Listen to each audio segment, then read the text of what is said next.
L'Agence nationale de la couverture maladie universelle a rencontré jeudi à Dakar les membres de l'association du réseau des journalistes en santé, population et développement lors d'un déjeuner de presse.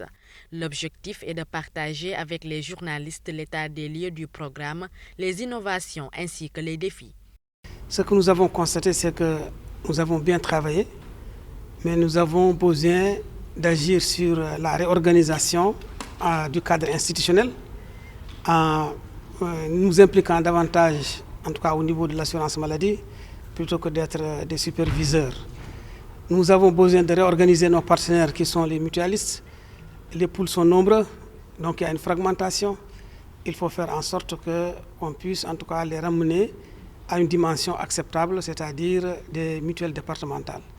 Nous avons besoin aussi de travailler à l'intégration de l'assistance médicale au niveau de ce système assurantiel. L'Agence nationale de la couverture maladie universelle a élaboré par ailleurs une nouvelle stratégie 2022-2026 qui repositionne le programme dans une perspective d'atteinte d'objectifs plus réalistes et réalisables, notamment dans l'assurance maladie en faveur des citoyens. Désormais, chaque Sénégalais donc, est identifié, il est connu, et quand il entre dans le système, on peut le rediriger dans son système. L'autre avantage qui est important, c'est que quand quelqu'un est à Ziguinchor, dès qu'il sort de la région de Ziguinchor, il n'a plus de couverture en termes d'assurance maladie.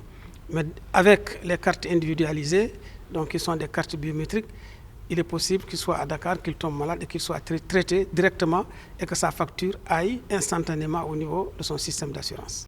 Créée en janvier 2015 dans le cadre du plan Sénégal émergent, l'Agence nationale de la couverture maladie universelle tente de faciliter l'accès aux soins des populations, particulièrement aux personnes ayant souvent de faibles revenus, leur permettant ainsi d'être affiliées à un régime d'assurance maladie.